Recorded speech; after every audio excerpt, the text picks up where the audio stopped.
Hello everyone, astro with M Singh में ma'am Singh आप सभी का बहुत बहुत स्वागत करती हूँ। हमेशा की तरह नाइट में मैं आ गई हूँ आपके पर्सन की एनर्जीज़ के साथ।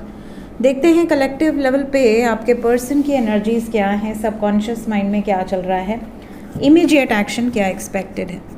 शुरू करते हैं आज की रीडिंग। लेके प्रभु का नाम, हर हर महादेव, जय हो शिव शक्ति, जय हो राधे कृष्ण, जय हो मेरे भाई। सबसे पहले अपने पर्सन को याद कर लीजिए, उनका नाम ले लीजिए ताकि ज़्यादा से ज़्यादा एनर्जीज आप तक पहुंच सकें।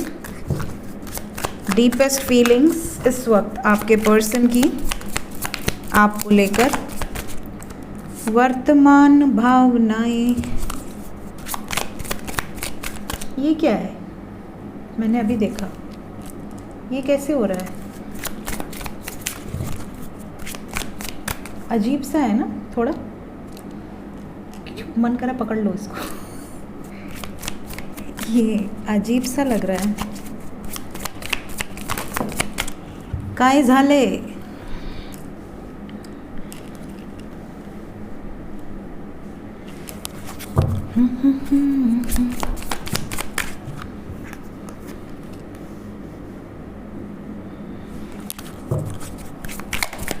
एक कार्ड और, 1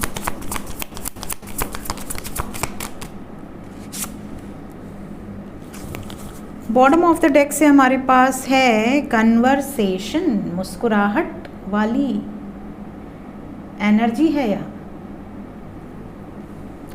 दबी दबी मुस्कुराहट के साथ बातें हो रही हैं। ओवरऑल एनर्जी है डिसऑनेस्टी। ये क्या चक्कर है भाई?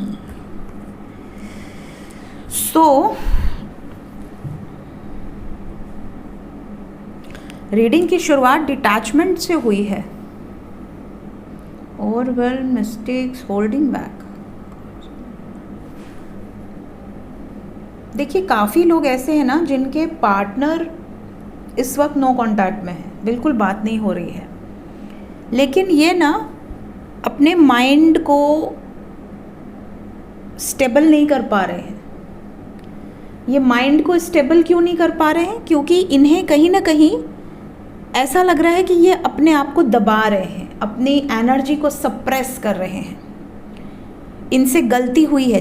जैसे एग्जाम्पल अगर मैं दूं तो सपोज़ कि आपसे कोई क्रॉकरी टूट जाए, सपोज़ आपसे कोई कटोरा वटोरा टूट गया, ठीक है, महंगा कुछ सामान टूट गया और आपको डर लग रहा है अब मम्मी पटकेगी, जब तक मारेगी जब तक चूड़ी वूड़ी टूट नहीं जाती। आजकल के बच्चे बड़े लकी हैं कि हम लोग कांच की चूड़ी पहनते नहीं हैं, नहीं तो हम लोग के टाइम में तो कांच की चूड़ी पहन पहन के धोया जाता था हम लोग के साथ तो ऐसे मुंह खोला जाता था, आधी मिर्ची कट की जाती थी, ऐसे रगड़ दिया जाता था हम लोग के मुंह पे। हम लोग उपद्रवी थे, बहुत ज़्यादा बदमाश थे, बहुत ज़्यादा बदमाश। मेरे दादाजी पहले प्रोफेसर थे, उसके बाद जब वो रिटायर हो गए तो उन्होंने अपना बिज़नेस किया जिसमें सारे प्रिंसिपल्स आते थे, स्कूल के पेपर ऊपर बनते थे, उनकी चाय में हम लोग नमक डाल के दे देते थे प्रिंसिपल्स को। बड़े बड़े स्कूल कॉलेजेस के प्रिंसिपल आते थे, उनके सीट पे च्युइंगम चिपका देते थे। मतलब इतना हम लोग कुटाते थे ना। तो एग्जैक्टली वही एनर्जी है। आपके पार्टनर गलती तो कर दिए हैं बड़ी वाली, अब उसको एक्सेप्ट करने से डर रहे हैं। एक्सेप्ट करेंगे तो आप धुनेंगे, आप बढ़िया से धुनाई करेंगे इनकी। तो इनको अपनी गलती का रियलाइजेशन है, ऐसा नहीं कि ये गलती का रियलाइजेशन नहीं है, बिल्कुल है गलती का रियलाइजेशन। अगर इन्होंने आपसे दूरी बनाई है, अगर इन्होंने आपसे झूठ बोला है, अगर इन्होंने अपनी डार्क साइड को, अपने फ्लॉज़ को आपसे छुपाया है, आपके सामने बहुत अच्छा अच्छा बन के आपको पटा लिया और बाद में पता चला आपको कि अरे ये तो बड़ा टॉक्सिक है, तो आपको कहीं ना कहीं इस बात का रियलाइजेशन हो गया कि कहीं आपसे कोई गलती तो नहीं हो गई। या कोई व्यक्ति जो डिसऑनेस्ट हो, सब कुछ आदमी एडजस्ट कर सकता है, लेकिन ऑनेस्टी बहुत इम्पॉर्टेंट क्राइटेरिया है किसी भी रिलेशनशिप का, बेस है।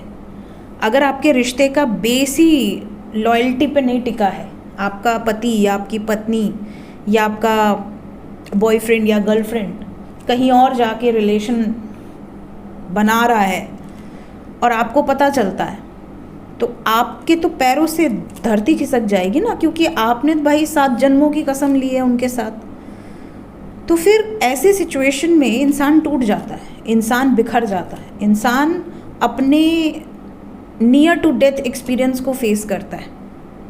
सो आपके पार्टनर ने बहुत बड़ी मिस्टेक की है, या तो आपसे कुछ छुपा के, या तो आपसे अपने फ्लॉज छुपा के, या तो अपना कोई पास्ट छुपा के, या तो बिना गलती के अपनी एनर्जी को आपसे खींच लिया। आपने इनसे शादी, विवाह, बच्चे, सारे सपने देख लिए और इन्होंने सडनली ब्रेकअप कर लिया, बैकआउट कर लिया एनर्जी से। कई लोग तो विवाह करके फिर बैकआउट कर लेते हैं। विवाह आपने बड़े ज़ोर शोर से किया कि मैं इनसे प्यार करती हूँ या करता हूँ, और उसके बाद इनका रियल फेस आपके सामने आया कि ये कैसे हैं या कैसी हैं। तो ऐसी सिचुएशन में जो भी इन्होंने गलतियाँ की हैं, अब अपने आप को कोस रहे हैं। अब इन्हें ऐसा लग रहा है कि अब मैं बता दूं पूरी चीज़ें एक बार में, ताकि जो धुनाई होनी है हो जाए और हम एक फ्रेश स्टार्ट करें।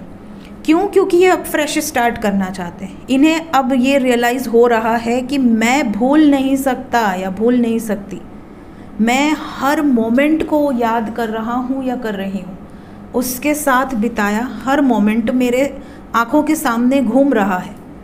मुझे उससे बात करनी है, मुझे अब और होल्ड बैक नहीं करना, मुझे एक्सप्रेस करना है।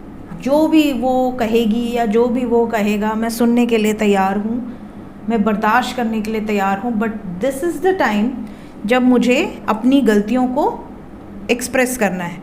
अगर मैंने ऐसा नहीं किया तो मैं घुट घुट के मर जाऊँगा या मर जाऊँगी।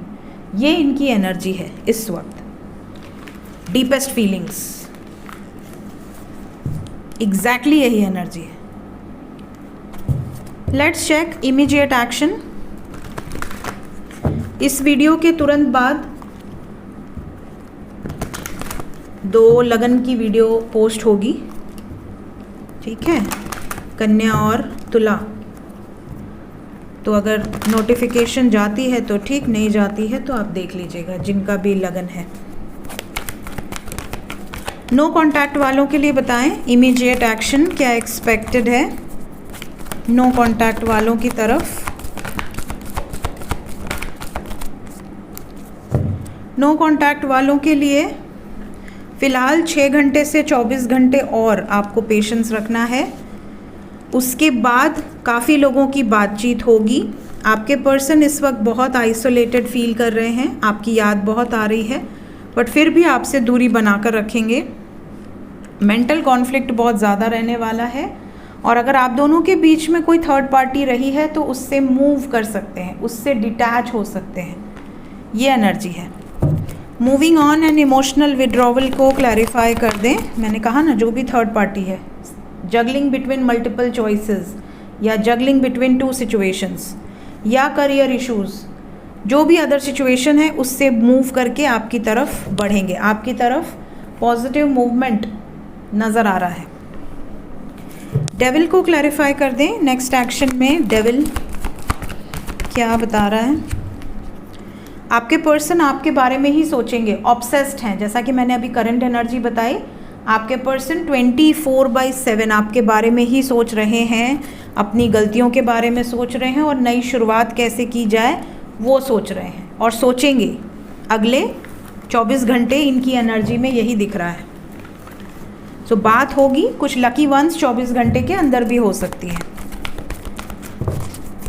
जो लोग कांटेक्ट में हैं उनके पर्सन का इमीडिएट एक्शन क्या एक्सपेक्टेड है?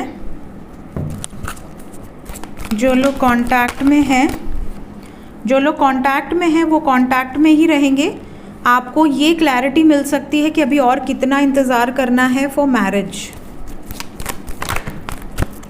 थर्ड पार्टी मानेगी या नहीं मानेगी, और थर्ड पार्टी नहीं मानती है तो आपके पर्सन दूर होंगे थर्ड पार्टी से या नहीं, ये भी क्लैरिटी आपको मिलेगी। क्या दूर हो जाएंगे? थर्ड पार्टी एंड होगी? यस। अगर थर्ड पार्टी कार्मिक एनर्जी है तो डेफिनेटली सक्सेस मिलेगा। अगर थर्ड पार्टी सोलमेट है तो अलग बात है। डिपेंड करता है, फिर वो तो आपकी पर्सनलाइज्ड प्रेडिक्शन में ही निकलेगा कि क्या एनर्जी है। बट अगर कार्मिक एनर्जी है, टॉक्सिक है थर्ड पार्टी, तो आपको सक्सेस मिलेगी। आपके पर्सन निकलेंगे उस थर्ड पार्टी सिचुएशन से। स्पिरिचुअल यूनियन को क्लैरिफाई कर दें।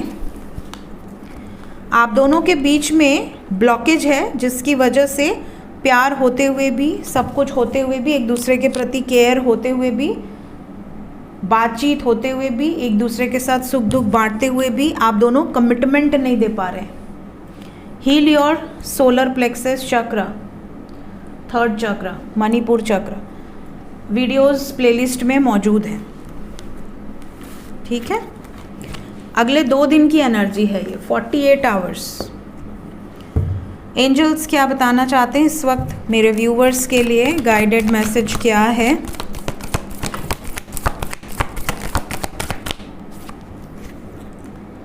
पहला मैसेज है, आप जैसे हो वैसे ही लोगों को, वैसे ही सिचुएशंस को अट्रैक्ट करते हो।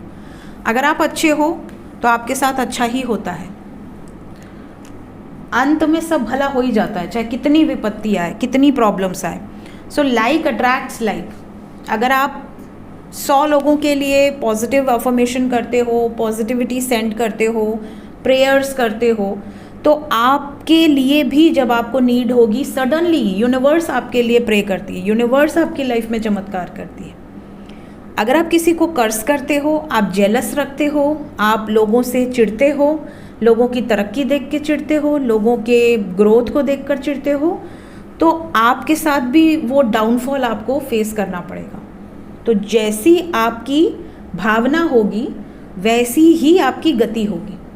ठीक है, then we have journey within. Angels कह रहे हैं कि अगर आप में से कई लोग ये सोचकर कंफ्यूज्ड हैं कि मैं ट्विन फ्लेम जर्नी में हूँ, पता नहीं हमारा परमानेंट रीयूनियन कब होगा, या मैं सोलमेट से डील कर रहा हूँ या कर रही हूँ, पता नहीं हमारी शादी कब होगी, पता नहीं हम किस जर्नी में हैं, तो आपको कहा जा रहा है कि आपकी जर्नी आपसे जुड़ने की है।